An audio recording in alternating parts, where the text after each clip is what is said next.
तुम इतनी स्वीट हो गई हो कि लोग लड़ेंगे और तुझ पे चींटी नहीं चींटा चढ़ेंगे। बाप रे बाप, बाप रे बाप।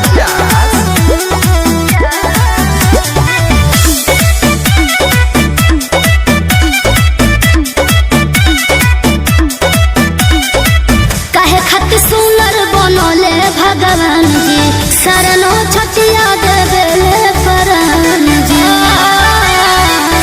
हो काहे खातिर सुनर बनले भगवान जी, शरणो छटिया देवेले परान जी।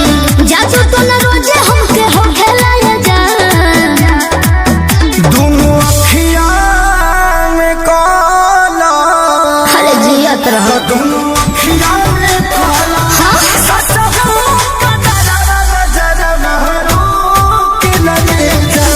चश्मा पहले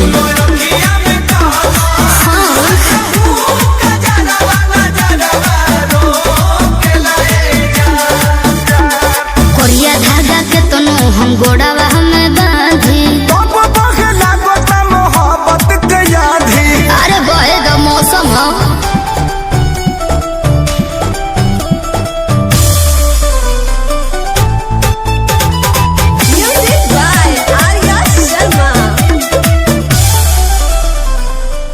कौन बोल बोले ए जा लफुआवन के टोले ए जान कहीं आइल गइल छोड़ के हम घर रही का।